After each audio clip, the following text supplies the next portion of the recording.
Bismillahirrahmanirrahim. Assalamualaikum semua.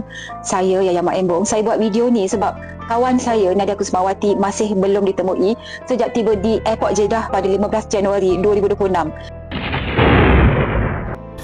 Assalamualaikum dan selamat sejahtera. Selamat datang ke Agrabah News. Innalillahi wa inna ilaihi raji'un.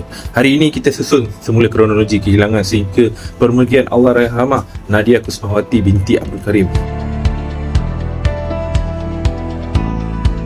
Berdasarkan maklumat yang disahkan oleh keluarga dan laporan rasmi, tanpa spekulasi, tanpa andaian, Allahyarhamah dilaporkan tiba di Jeddah, Arab Saudi sebagai transit sebelum meneruskan perjalanan seterusnya. Menurut rekod imigresen, beliau melepasi kawalan imigresen dan keluar dari kawasan lapangan terbang antarabangsa King Abdul Aziz. Di sini detik terakhir pergerakan beliau yang diketahui umum. Selepas itu, hubungan dengan Allahyarhamah terputus. Panggilan tidak dijawab, mesej tidak berbalas. Pihak keluarga dan agensi pelancongan mula menyedari sesuatu tidak kena. Lalu laporan kehilangan dibuat kepada pihak berkaitan. Kes ini kemudiannya dimaklumkan kepada pihak berkuasa Arab Saudi serta konsultan Malaysia di Jeddah. Usaha pencarian dan siasatan dijalankan, namun sepanjang tempoh itu tiada maklumat terperinci tentang lokasi atau pergerakan Allahyarhamah didedahkan kepada umum.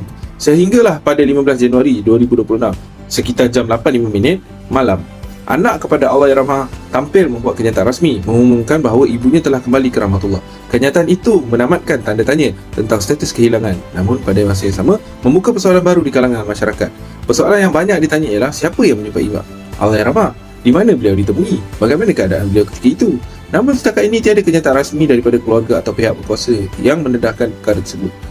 Maklumat seperti individu pertama yang menemui arwah, lokasi, tempat dan punca terperinci kematian tidak diumumkan kepada umum, berkemungkinan atas faktor siasatan, prosedur undang-undang dan privasi keluarga.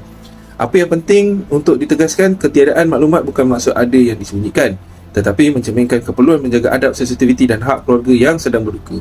Dalam kes seperti ini, apa yang lebih utama bukanlah mencari sensasi, tetapi menghormati pemergian seseorang insan. Kami di Agrabah News menyeru agar orang ramai tidak menyebarkan spekulasi, tidak menokok tambah cerita dan tidak menjadikan tragedi ini sebagai bahan perdebatan yang tidak berkesudahan. Hadiahkanlah doa. Semoga Allahyarhamah ditempatkan dalam kalangan orang yang beriman, diampunkan segala dosanya dan diberi keterangan buat ahli keluarga yang ditinggalkan. Al-Fatihah.